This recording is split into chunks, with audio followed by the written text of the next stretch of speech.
안녕하세요. 지혜의 숲을 거니는 시간입니다. 잠시 일상의 소음에서 벗어나 인류의 가장 근원적인 질문 속으로 함께 떠나보겠습니다. 만약 당신 앞에 인류 역사상 가장 위대한 깨달음을 얻었다고 알려진 한 사람이 앉아있다고 상상해 보십시오. 당신은 그에게 무엇을 묻고 싶으신가요? 아마도 많은 이들이 수천 년간 품어온 이 질문을 던질 것입니다. 우리가 죽으면 어떻게 됩니까? 육체가 사라진 뒤에도 영혼은 존재하는 것입니까? 영혼과 육체는 같은 것입니까? 아니면 다른 것입니까? 고대 인도 수많은 사상가들이 위대한 질문에 답하기 위해 평생을 바쳤던 시대. 시다르타, 즉 붓다 역시 이 질문을 피할 수 없었습니다. 하지만 놀랍게도 그는 이 질문에 그저 침묵으로 답했습니다. 왜였을까요? 인류 최고의 지성은 이 가장 중요한 질문 앞에서 입을 닫았던 것일까요? 오늘 우리는 붓다의 그 깊은 침묵 속에 담긴 놀라운 통찰을 탐구해보고자 합니다. 이 이야기가 여러분의 마음에 작은 울림을 준다면 좋아요를 통해 이 지혜의 여정을 다른 이들과 함께 나눠주시는 것도 큰 보시가 될 것입니다. 그럼 이제 시작하겠습니다. 붓다가 활동하던 시절의 고대 인도는 그야말로 사상의 용광로였습니다. 특히 삶과 죽음, 영혼의 문제에 대해 크게 두 가지 견해가 팽팽히 맞서고 있었죠. 첫 번째는 당시 인도의 전통 종교였던 바라문교의 가르침입니다. 그들은 우파니샤드라는 경전을 통해 이렇게 주장했습니다. 육체는 낡은 옷과 같아서 언젠가 소멸하지만 그 안에 있는 진짜나, 즉 아트만이라 불리는 영원불변의 영혼은 결코 사라지지 않는다. 이 영혼은 육신이 죽은 뒤에도 남아 다른 몸을 받아 삶을 이어간다. 이것이 바로 윤회 사상이며 영혼은 영원하다는 상주론입니다. 오늘날 우리에게도 매우 익숙한 생각이죠. 하지만 이에 정면으로 반박하는 사상가들도 있었습니다. 아지타 케사캄발린과 같은 유물론자들은 이렇게 외쳤습니다. 영혼이란 허상에 불과하다. 인간은 흙, 물, 불, 바람 네 가지 원소로 이루어진 육체일 뿐 영혼이라는 별개의 존재는 없다. 그러므로 육체가 소멸하면 그것으로 모든 것이 끝난다. 이는 영혼이 육체와 함께 단절된다는 단멸론입니다. 자, 여러분이 붓다의 자리에 있다면 어떻게 답하시겠습니까? 영혼은 있다고 말하는 순간 영원한 아트만을 주장하는 상주론자가 됩니다. 반대로 영혼은 없다고 말하는 순간 죽음으로 모든 것이 끝난다고 보는 단멸론자가 되어버립니다. 이 두 개의 극단적인 견해는 서로를 조금도 용납하지 않는 굳건한 벽과 같았습니다. 붓다는 이 질문의 구조 자체가 진리로 나아가는 길을 막는 덫임을 간파했습니다. 어느 한쪽을 선택하는 순간 우리는 이미 만들어진 틀 안에 갇히게 되고 세상을 있는 그대로 볼 수 없게 되기 때문입니다. 그래서 그는 대답 대신 침묵을 택한 것입니다. 하지만 붓다의 침묵은 단순히 회피가 아니었습니다. 그는 한 걸음 더 나아가 도대체 인간은 이런 형이상학적인 질문에 집착하게 되는지를 깊이 파고들었습니다.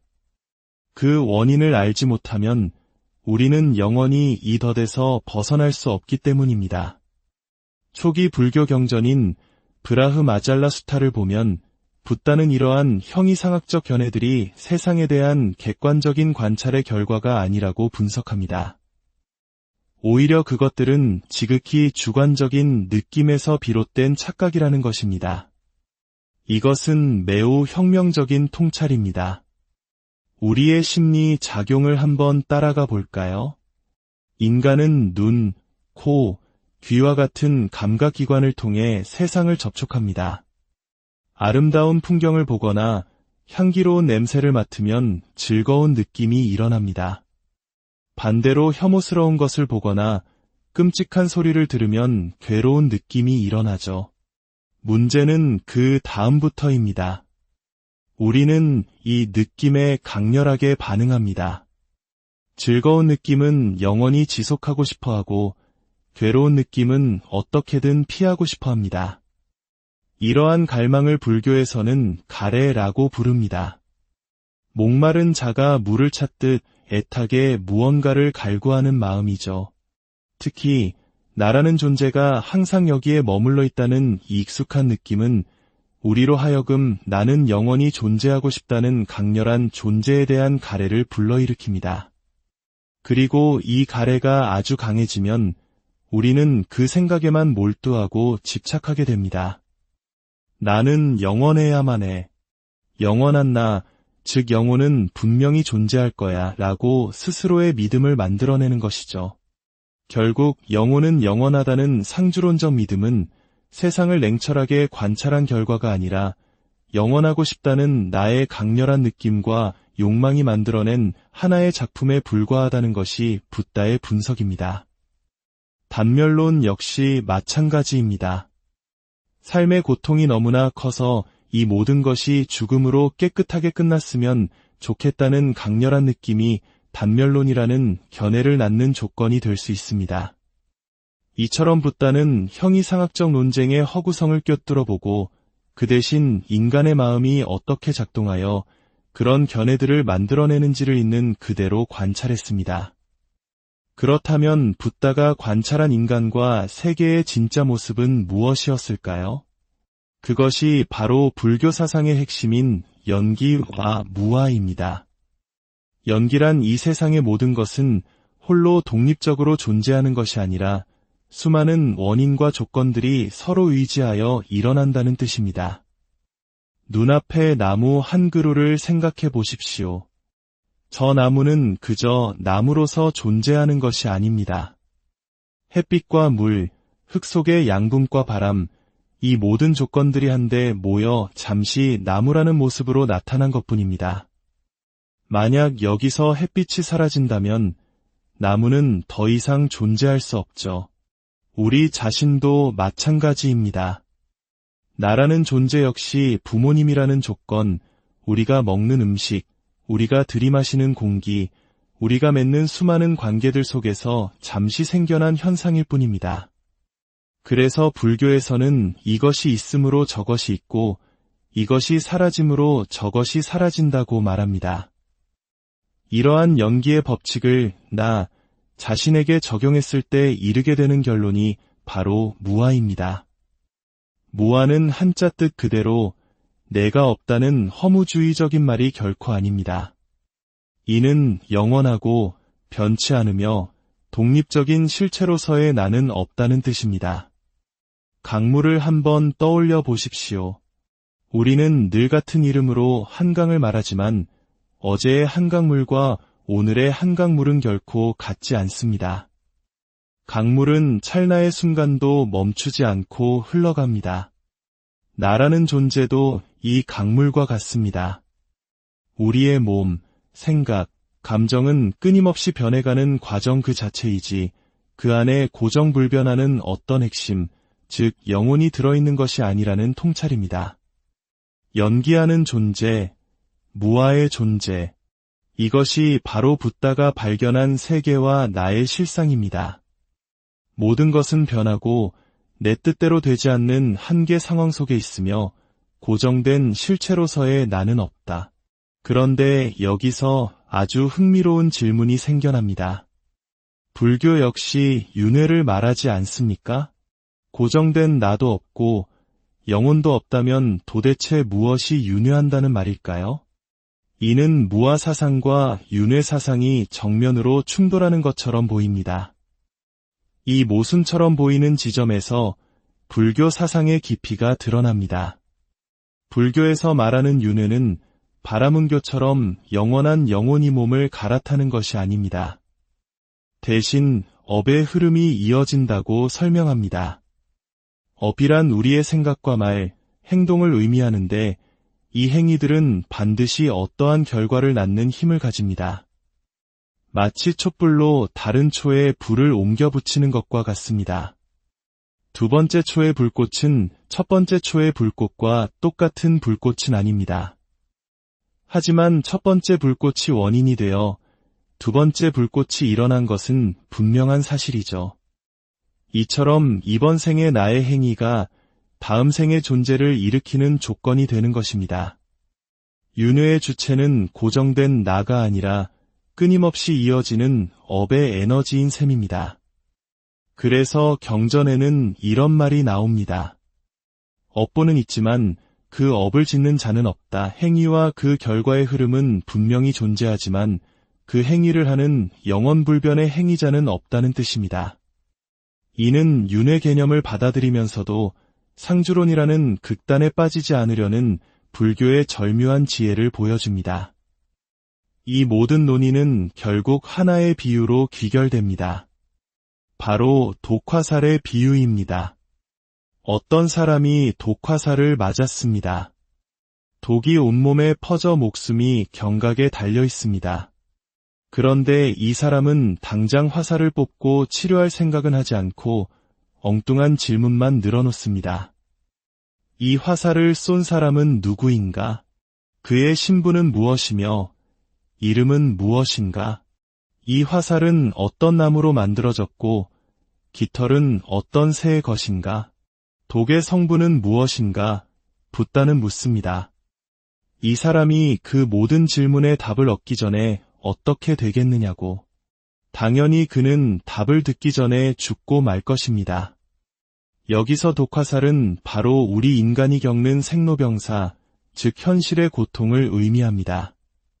그리고 화살을 쏜 사람의 신분을 묻는 어리석은 행위가 바로 세계는 유한한가, 무한한가, 영혼은 육체와 같은가, 다른가와 같은 형이상학적 질문에 매달리는 것입니다. 사랑하는 사람을 잃어 슬픔에 잠긴 사람에게 영혼은 불멸한다거나 세상은 원자로 이루어져 있다는 답이 과연 어떤 위로와 실질적인 도움을 줄 수 있을까요?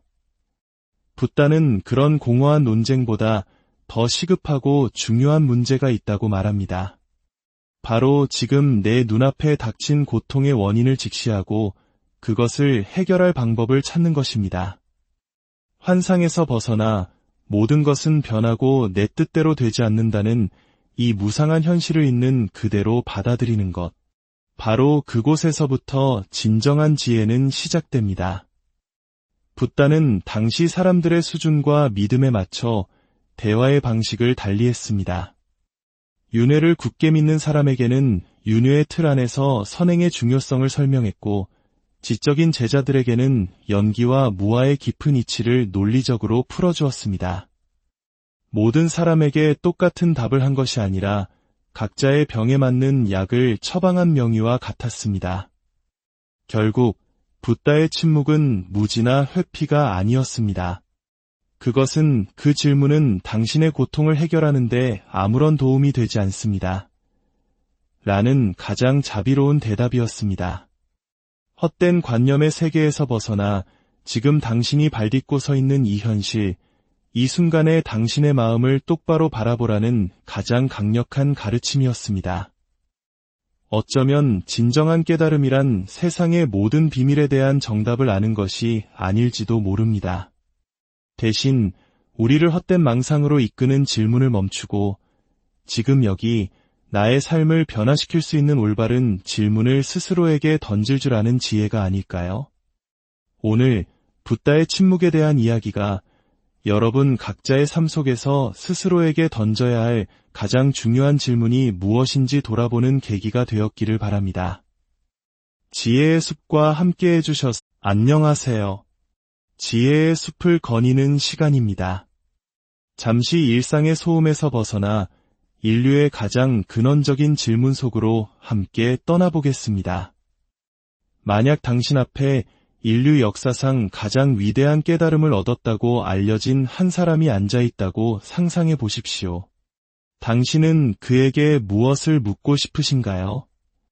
아마도 많은 이들이 수천 년간 품어온 이 질문을 던질 것입니다. 우리가 죽으면 어떻게 됩니까? 육체가 사라진 뒤에도 영혼은 존재하는 것입니까? 영혼과 육체는 같은 것입니까? 아니면 다른 것입니까? 고대 인도 수많은 사상가들이 위대한 질문에 답하기 위해 평생을 바쳤던 시대. 시다르타, 즉 붓다 역시 이 질문을 피할 수 없었습니다. 하지만 놀랍게도 그는 이 질문에 그저 침묵으로 답했습니다. 왜였을까요?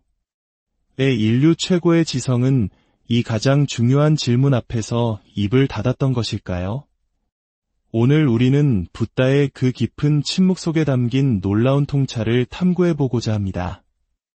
이 이야기가 여러분의 마음에 작은 울림을 준다면 좋아요를 통해 이 지혜의 여정을 다른 이들과 함께 나눠주시는 것도 큰 보시가 될 것입니다.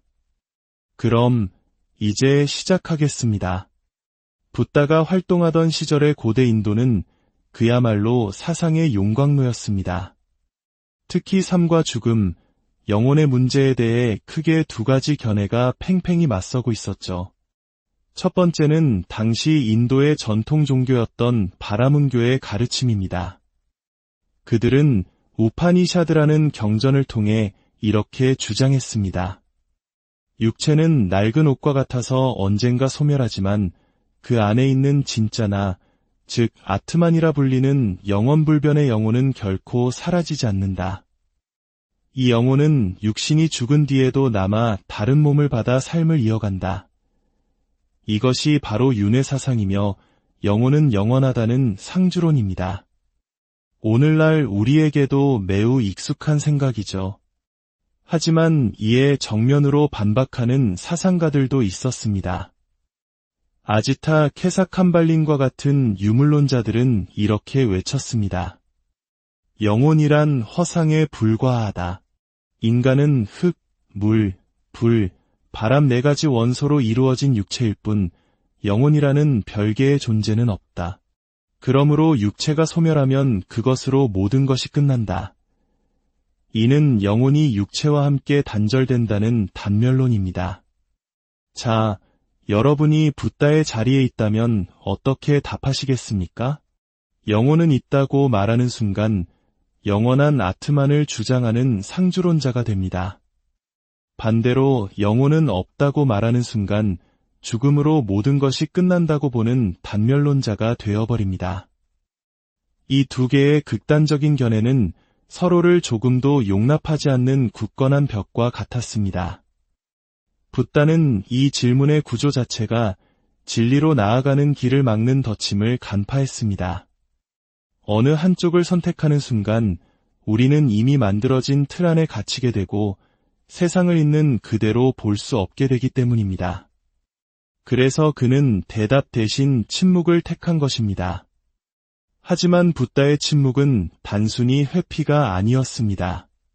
그는 한 걸음 더 나아가 도대체 인간은 이런 형이상학적인 질문에 집착하게 되는지를 깊이 파고들었습니다. 그 원인을 알지 못하면 우리는 영원히 이 덫에서 벗어날 수 없기 때문입니다. 초기 불교 경전인 브라흐마잘라 수타를 보면 붓다는 이러한 형이상학적 견해들이 세상에 대한 객관적인 관찰의 결과가 아니라고 분석합니다. 오히려 그것들은 지극히 주관적인 느낌에서 비롯된 착각이라는 것입니다. 이것은 매우 혁명적인 통찰입니다.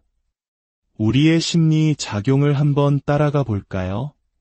인간은 눈, 코, 귀와 같은 감각기관을 통해 세상을 접촉합니다. 아름다운 풍경을 보거나 향기로운 냄새를 맡으면 즐거운 느낌이 일어납니다. 반대로 혐오스러운 것을 보거나 끔찍한 소리를 들으면 괴로운 느낌이 일어나죠. 문제는 그 다음부터입니다. 우리는 이 느낌에 강렬하게 반응합니다. 즐거운 느낌은 영원히 지속하고 싶어하고 괴로운 느낌은 어떻게든 피하고 싶어합니다. 이러한 갈망을 불교에서는 가래라고 부릅니다. 목마른 자가 물을 찾듯 애타게 무언가를 갈구하는 마음이죠. 특히 나라는 존재가 항상 여기에 머물러 있다는 익숙한 느낌은 우리로 하여금 나는 영원히 존재하고 싶다는 강렬한 존재에 대한 가래를 불러일으킵니다. 그리고 이 가래가 아주 강해지면 우리는 그 생각에만 몰두하고 집착하게 됩니다. 나는 영원해야만 해. 영원한 나, 즉 영혼은 분명히 존재할 거야 라고 스스로의 믿음을 만들어내는 것이죠. 결국 영혼은 영원하다는 상주론적 믿음은 세상을 냉철하게 관찰한 결과가 아니라 영원하고 싶다는 나의 강렬한 느낌과 욕망이 만들어낸 하나의 작품에 불과하다는 것이 붓다의 분석입니다. 단멸론 역시 마찬가지입니다. 삶의 고통이 너무나 커서 이 모든 것이 죽음으로 깨끗하게 끝났으면 좋겠다는 강렬한 느낌이 단멸론이라는 견해를 낳는 조건이 될 수 있습니다. 이처럼 붓다는 형이상학적 논쟁의 허구성을 꿰뚫어보고 그 대신 인간의 마음이 어떻게 작동하여 그런 견해들을 만들어내는지를 있는 그대로 관찰했습니다. 그렇다면 붓다가 관찰한 인간과 세계의 진짜 모습은 무엇이었을까요? 그것이 바로 불교 사상의 핵심인 연기와 무아입니다. 연기란 이 세상의 모든 것은 홀로 독립적으로 존재하는 것이 아니라 수많은 원인과 조건들이 서로 의지하여 일어난다는 뜻입니다. 눈앞의 나무 한 그루를 생각해 보십시오. 저 나무는 그저 나무로서 존재하는 것이 아닙니다. 햇빛과 물, 흙 속의 양분과 바람, 이 모든 조건들이 한데 모여 잠시 나무라는 모습으로 나타난 것뿐입니다. 만약 여기서 햇빛이 사라진다면 나무는 더 이상 존재할 수 없죠. 우리 자신도 마찬가지입니다. 나라는 존재 역시 부모님이라는 조건, 우리가 먹는 음식, 우리가 들이마시는 공기, 우리가 맺는 수많은 관계들 속에서 잠시 생겨난 현상일 뿐입니다. 그래서 불교에서는 이것이 있으므로 저것이 있고 이것이 사라짐으로 저것이 사라진다고 말합니다. 이러한 연기의 법칙을 나 자신에게 적용했을 때 이르게 되는 결론이 바로 무아입니다. 무아는 한자 뜻 그대로 내가 없다는 허무주의적인 말이 결코 아닙니다. 이는 영원하고 변치 않으며 독립적인 실체로서의 나는 없다는 뜻입니다. 강물을 한번 떠올려 보십시오. 우리는 늘 같은 이름으로 한강을 말하지만 어제의 한강물과 오늘의 한강물은 결코 같지 않습니다.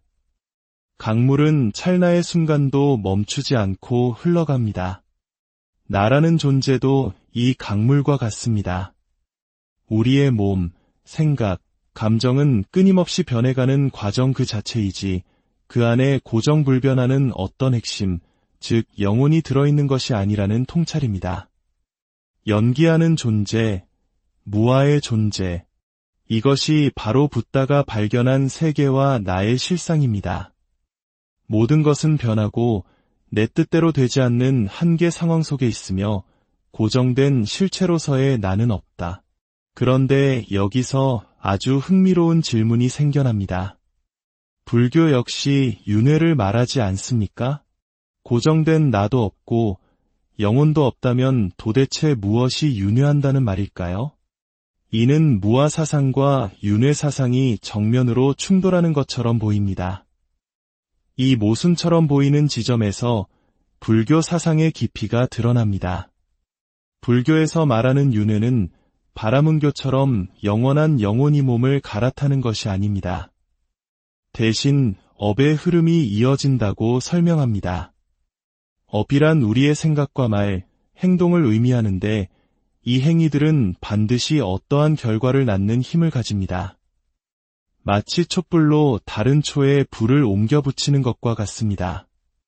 두 번째 초의 불꽃은 첫 번째 초의 불꽃과 똑같은 불꽃은 아닙니다.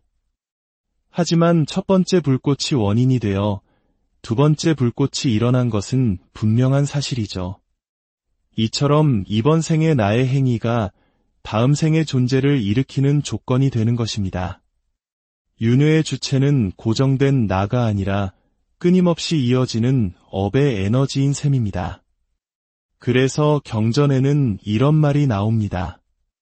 업보는 있지만 그 업을 짓는 자는 없다. 행위와 그 결과의 흐름은 분명히 존재하지만 그 행위를 하는 영원불변의 행위자는 없다는 뜻입니다. 이는 윤회 개념을 받아들이면서도 상주론이라는 극단에 빠지지 않으려는 불교의 절묘한 지혜를 보여줍니다. 이 모든 논의는 결국 하나의 비유로 귀결됩니다. 바로 독화살의 비유입니다. 어떤 사람이 독화살을 맞았습니다.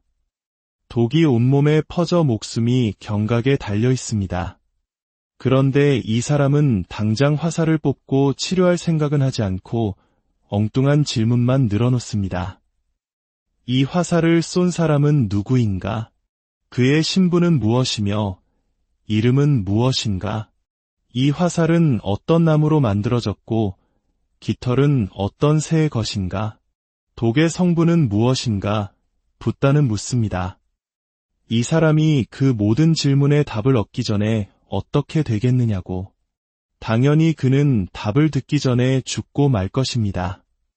여기서 독화살은 바로 우리 인간이 겪는 생로병사, 즉 현실의 고통을 의미합니다. 그리고 화살을 쏜 사람의 신분을 묻는 어리석은 행위가 바로 세계는 유한한가, 무한한가, 영혼은 육체와 같은가, 다른가와 같은 형이상학적 질문에 매달리는 것입니다. 사랑하는 사람을 잃어 슬픔에 잠긴 사람에게 영혼은 불멸한다거나 세상은 원자로 이루어져 있다는 답이 과연 어떤 위로와 실질적인 도움을 줄 수 있을까요?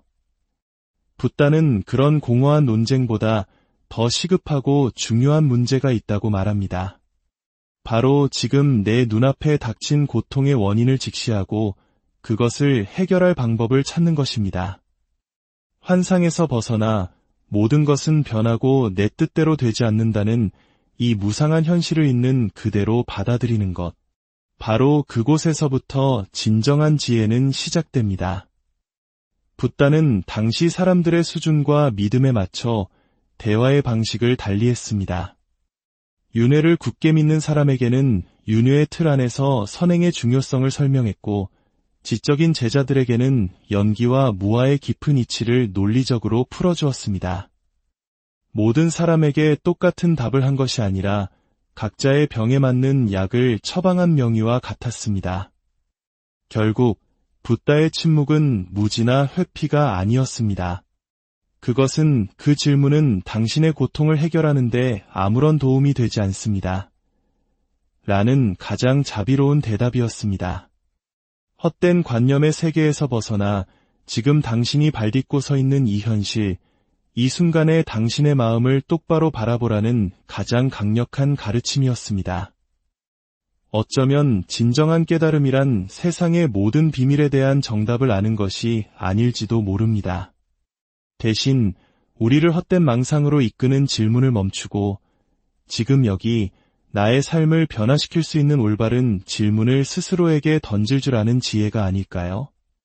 오늘 붓다의 침묵에 대한 이야기가 여러분 각자의 삶 속에서 스스로에게 던져야 할 가장 중요한 질문이 무엇인지 돌아보는 계기가 되었기를 바랍니다.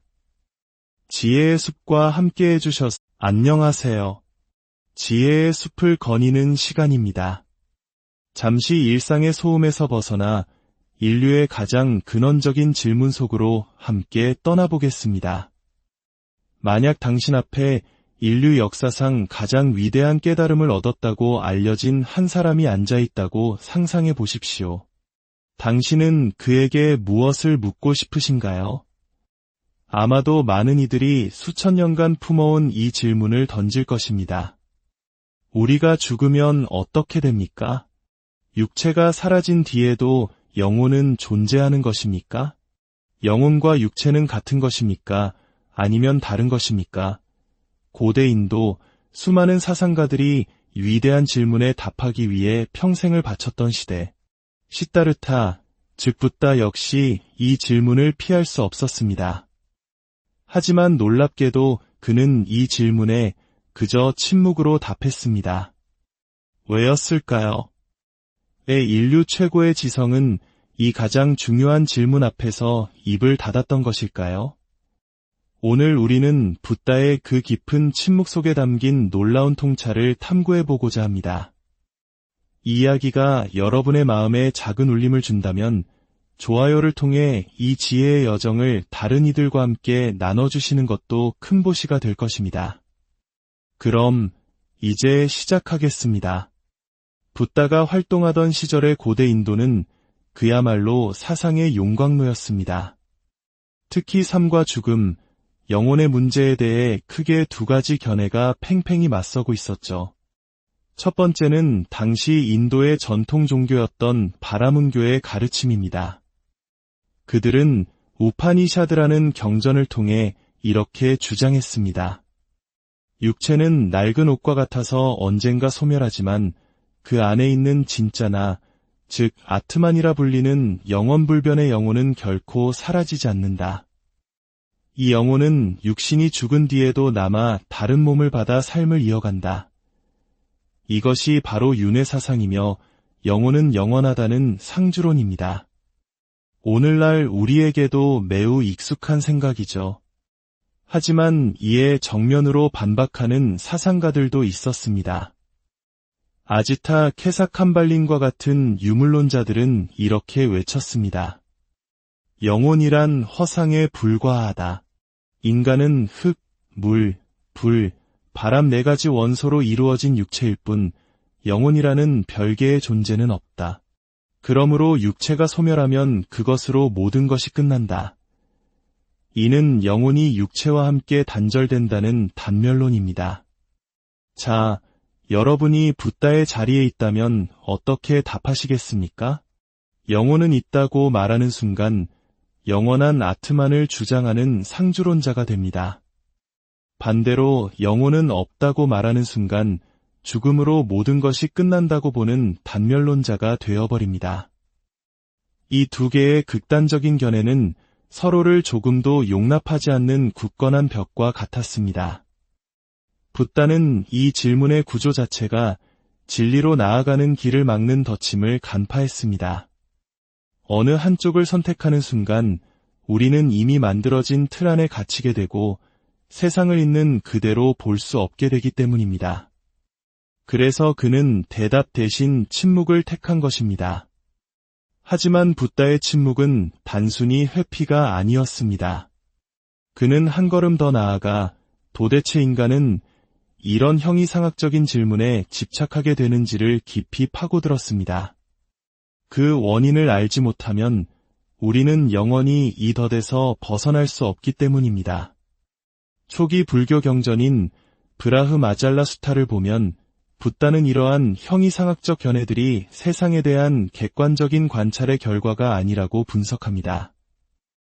오히려 그것들은 지극히 주관적인 느낌에서 비롯된 착각이라는 것입니다. 이것은 매우 혁명적인 통찰입니다. 우리의 심리 작용을 한번 따라가 볼까요? 인간은 눈, 코, 귀와 같은 감각기관을 통해 세상을 접촉합니다. 아름다운 풍경을 보거나 향기로운 냄새를 맡으면 즐거운 느낌이 일어납니다. 반대로 혐오스러운 것을 보거나 끔찍한 소리를 들으면 괴로운 느낌이 일어나죠. 문제는 그 다음부터입니다. 우리는 이 느낌에 강렬하게 반응합니다. 즐거운 느낌은 영원히 지속하고 싶어하고 괴로운 느낌은 어떻게든 피하고 싶어합니다.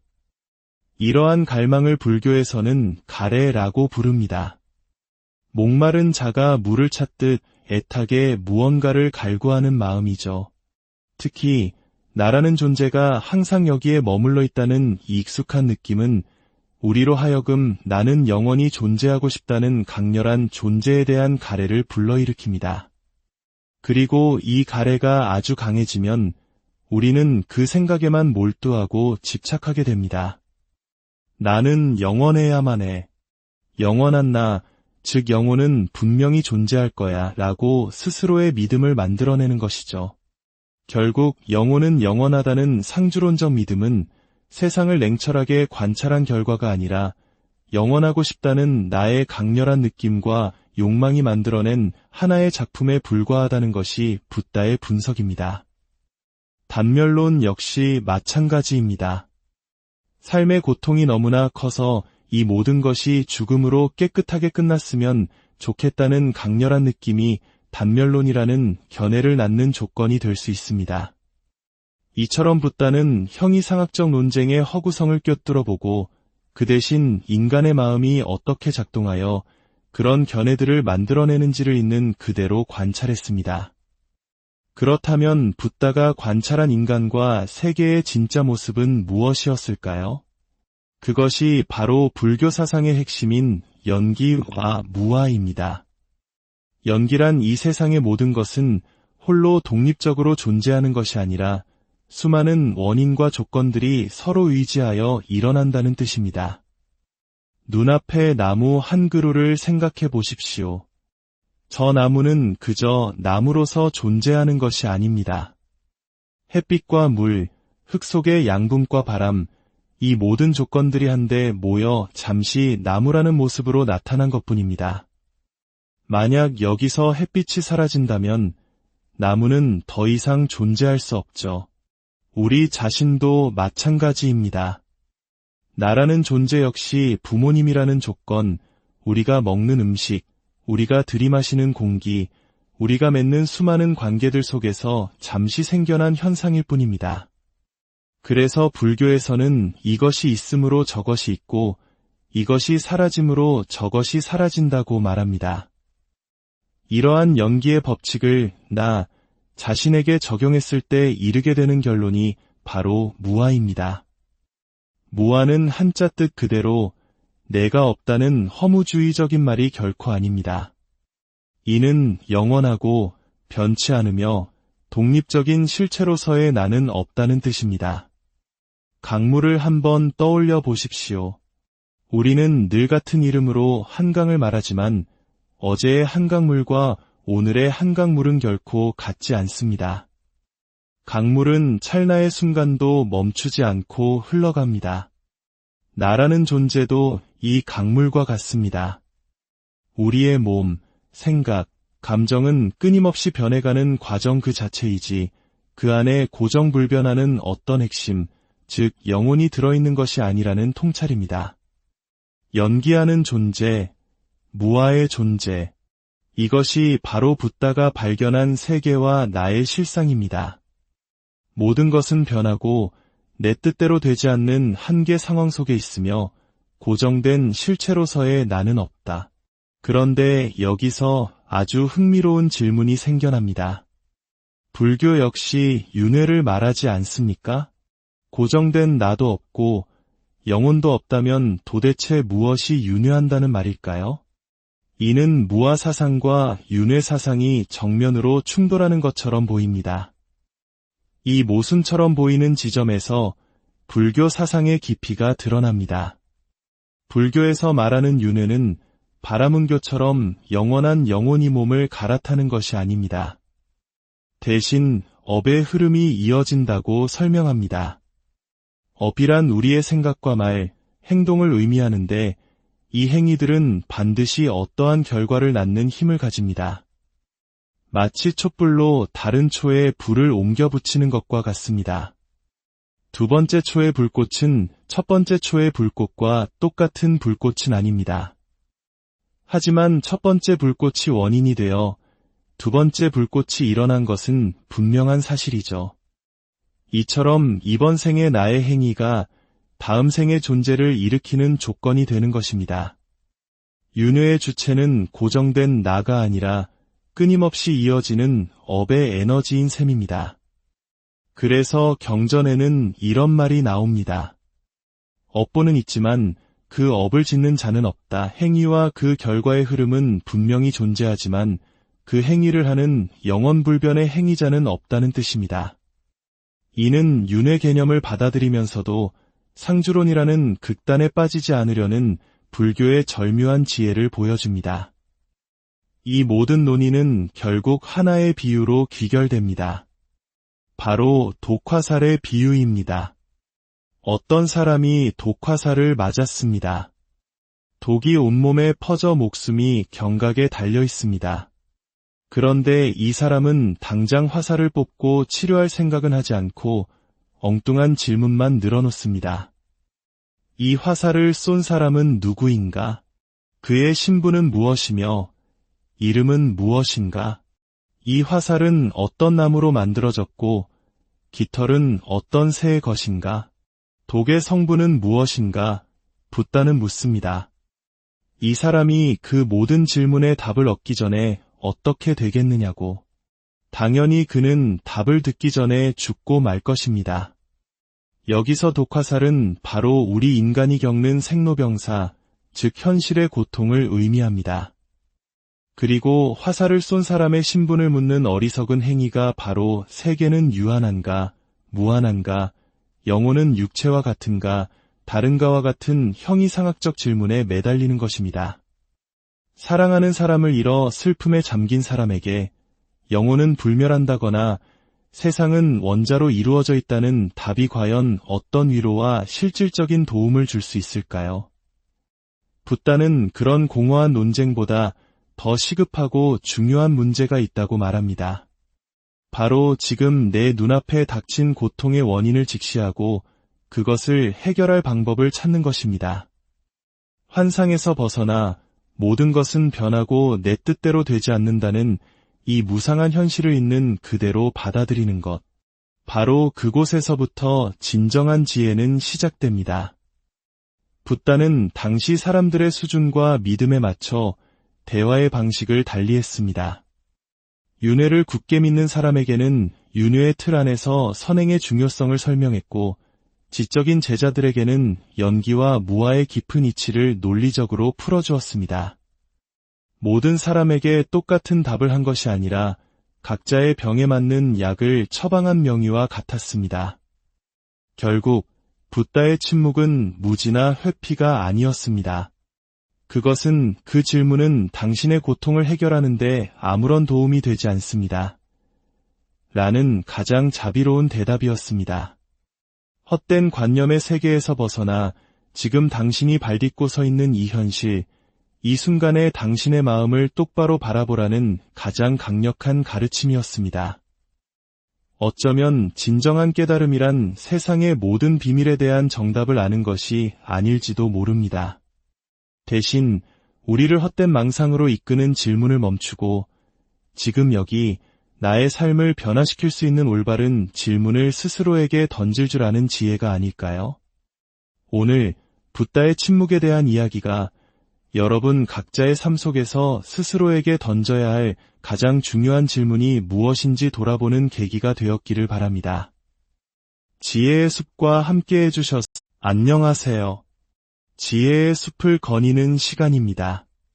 잠시 일상의 소음에서 벗어나 인류의 가장 근원적인 질문 속으로 함께 떠나보겠습니다. 만약 당신 앞에 인류 역사상 가장 위대한 깨달음을 얻었다고 알려진 한 사람이 앉아있다고 상상해 보십시오. 당신은 그에게 무엇을 묻고 싶으신가요? 아마도 많은 이들이 수천 년간 품어온 이 질문을 던질 것입니다. 우리가 죽으면 어떻게 됩니까? 육체가 사라진 뒤에도 영혼은 존재하는 것입니까? 영혼과 육체는 같은 것입니까? 아니면 다른 것입니까? 고대 인도 수많은 사상가들이 위대한 질문에 답하기 위해 평생을 바쳤던 시대. 시다르타, 즉 붓다 역시 이 질문을 피할 수 없었습니다. 하지만 놀랍게도 그는 이 질문에 그저 침묵으로 답했습니다. 왜였을까요? 인류 최고의 지성은 이 가장 중요한 질문 앞에서 입을 닫았던 것일까요? 오늘 우리는 붓다의 그 깊은 침묵 속에 담긴 놀라운 통찰을 탐구해보고자 합니다. 이 이야기가 여러분의 마음에 작은 울림을 준다면 좋아요를 통해 이 지혜의 여정을 다른 이들과 함께 나눠주시는 것도 큰 보시가 될 것입니다. 그럼 이제 시작하겠습니다. 붓다가 활동하던 시절의 고대 인도는 그야말로 사상의 용광로였습니다. 특히 삶과 죽음, 영혼의 문제에 대해 크게 두 가지 견해가 팽팽히 맞서고 있었죠. 첫 번째는 당시 인도의 전통 종교였던 바라문교의 가르침입니다. 그들은 우파니샤드라는 경전을 통해 이렇게 주장했습니다. 육체는 낡은 옷과 같아서 언젠가 소멸하지만 그 안에 있는 진짜나 즉 아트만이라 불리는 영원불변의 영혼은 결코 사라지지 않는다. 이 영혼은 육신이 죽은 뒤에도 남아 다른 몸을 받아 삶을 이어간다. 이것이 바로 윤회 사상이며 영혼은 영원하다는 상주론입니다. 오늘날 우리에게도 매우 익숙한 생각이죠. 하지만 이에 정면으로 반박하는 사상가들도 있었습니다. 아지타 케사캄발린과 같은 유물론자들은 이렇게 외쳤습니다. 영혼이란 허상에 불과하다. 인간은 흙, 물, 불, 바람 네 가지 원소로 이루어진 육체일 뿐 영혼이라는 별개의 존재는 없다. 그러므로 육체가 소멸하면 그것으로 모든 것이 끝난다. 이는 영혼이 육체와 함께 단절된다는 단멸론입니다. 자, 여러분이 붓다의 자리에 있다면 어떻게 답하시겠습니까? 영혼은 있다고 말하는 순간 영원한 아트만을 주장하는 상주론자가 됩니다. 반대로 영혼은 없다고 말하는 순간 죽음으로 모든 것이 끝난다고 보는 단멸론자가 되어버립니다. 이 두 개의 극단적인 견해는 서로를 조금도 용납하지 않는 굳건한 벽과 같았습니다. 붓다는 이 질문의 구조 자체가 진리로 나아가는 길을 막는 덫임을 간파했습니다. 어느 한쪽을 선택하는 순간 우리는 이미 만들어진 틀 안에 갇히게 되고 세상을 있는 그대로 볼 수 없게 되기 때문입니다. 그래서 그는 대답 대신 침묵을 택한 것입니다. 하지만 붓다의 침묵은 단순히 회피가 아니었습니다. 그는 한 걸음 더 나아가 도대체 인간은 이런 형이상학적인 질문에 집착하게 되는지를 깊이 파고들었습니다. 그 원인을 알지 못하면 우리는 영원히 이 덫에서 벗어날 수 없기 때문입니다. 초기 불교 경전인 브라흐마잘라 수타를 보면 붓다는 이러한 형이상학적 견해들이 세상에 대한 객관적인 관찰의 결과가 아니라고 분석합니다. 오히려 그것들은 지극히 주관적인 느낌에서 비롯된 착각이라는 것입니다. 이것은 매우 혁명적인 통찰입니다. 우리의 심리 작용을 한번 따라가 볼까요? 인간은 눈, 코, 귀와 같은 감각기관을 통해 세상을 접촉합니다. 아름다운 풍경을 보거나 향기로운 냄새를 맡으면 즐거운 느낌이 일어납니다. 반대로 혐오스러운 것을 보거나 끔찍한 소리를 들으면 괴로운 느낌이 일어나죠. 문제는 그 다음부터입니다. 우리는 이 느낌에 강렬하게 반응합니다. 즐거운 느낌은 영원히 지속하고 싶어하고 괴로운 느낌은 어떻게든 피하고 싶어합니다. 이러한 갈망을 불교에서는 가래라고 부릅니다. 목마른 자가 물을 찾듯 애타게 무언가를 갈구하는 마음이죠. 특히 나라는 존재가 항상 여기에 머물러 있다는 익숙한 느낌은 우리로 하여금 나는 영원히 존재하고 싶다는 강렬한 존재에 대한 가래를 불러일으킵니다. 그리고 이 가래가 아주 강해지면 우리는 그 생각에만 몰두하고 집착하게 됩니다. 나는 영원해야만 해. 영원한 나, 즉 영혼은 분명히 존재할 거야 라고 스스로의 믿음을 만들어내는 것이죠.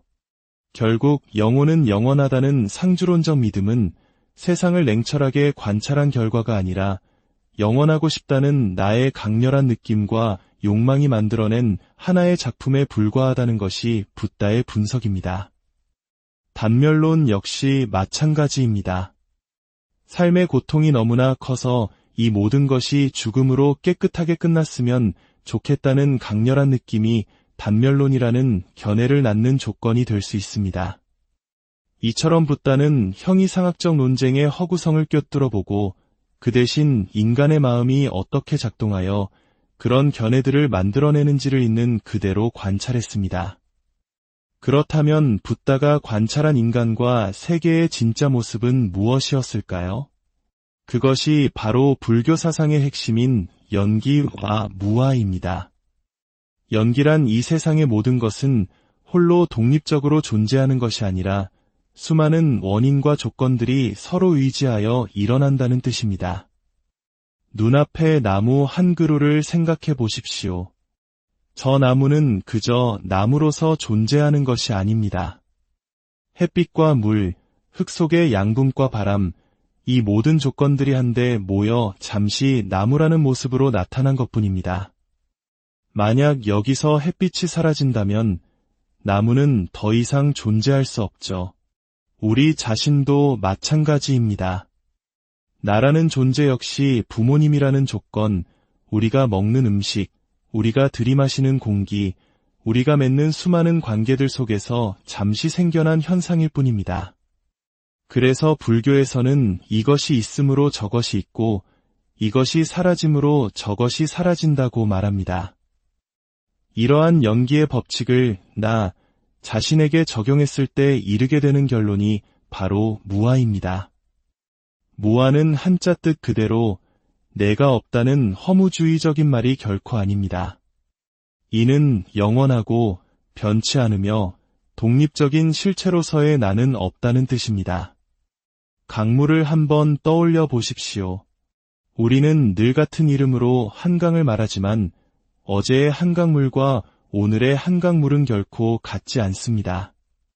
강물은 찰나의 순간도 멈추지 않고 흘러갑니다.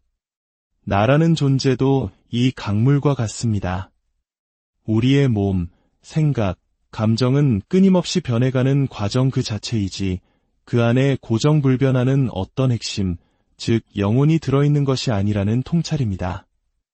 연기하는 존재, 무아의 존재, 이것이 바로 붓다가 발견한 세계와 나의 실상입니다.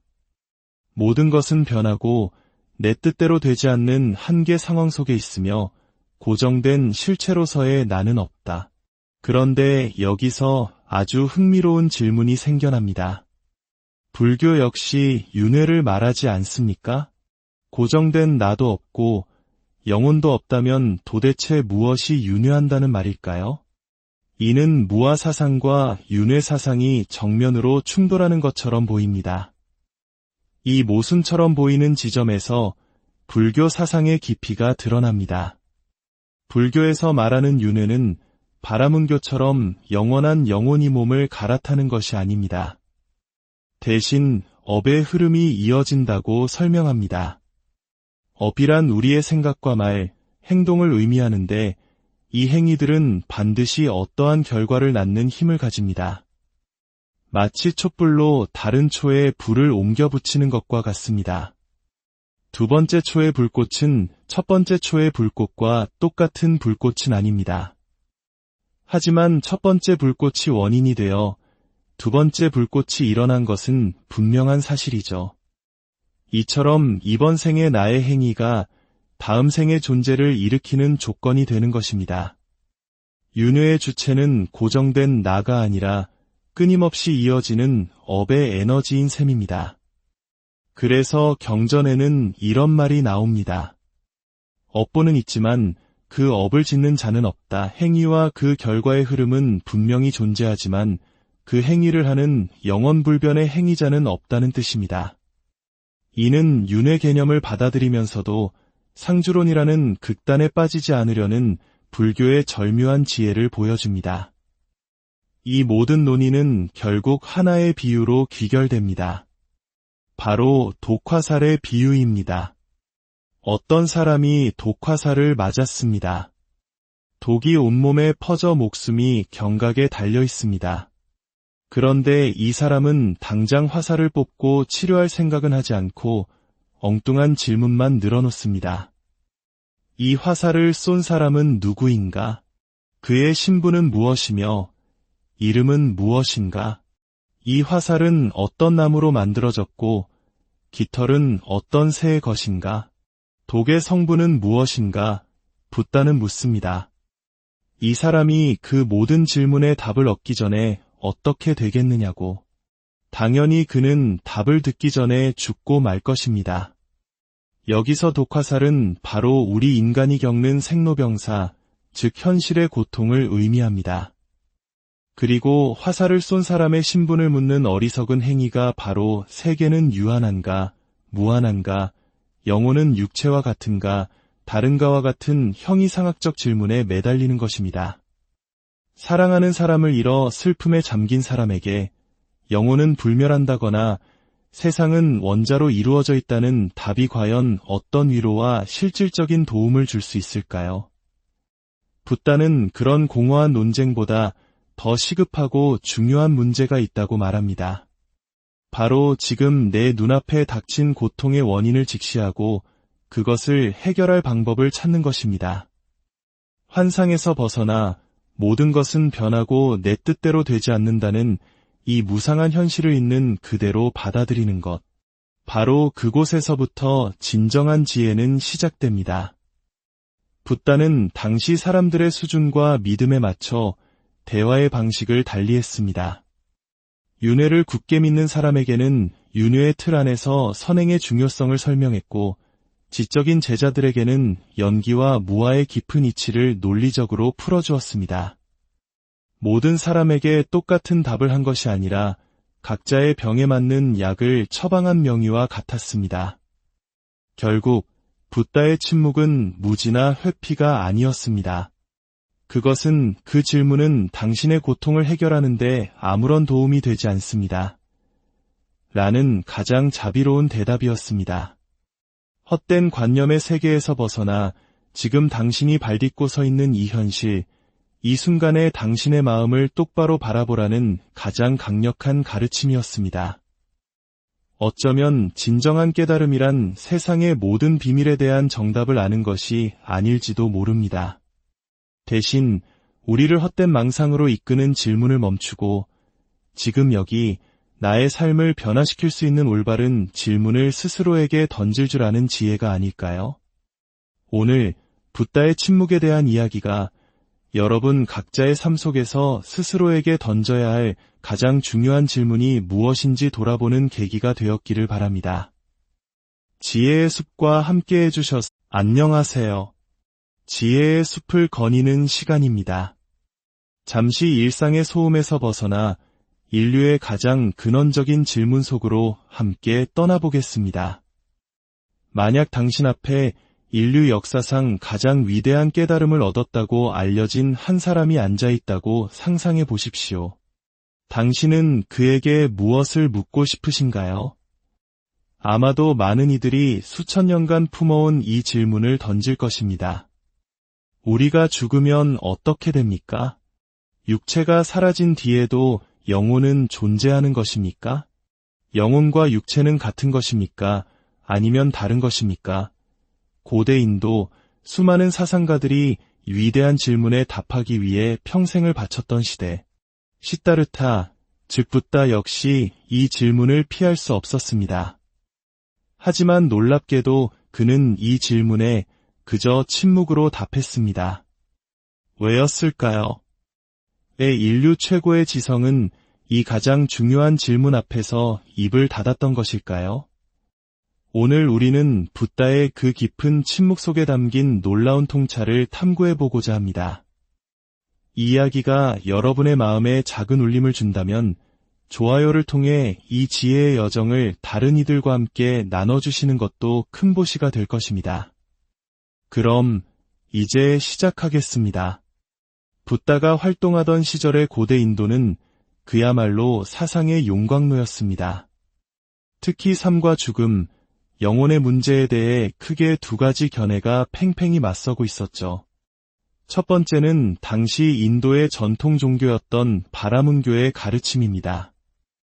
그들은 우파니샤드라는 경전을 통해 이렇게 주장했습니다.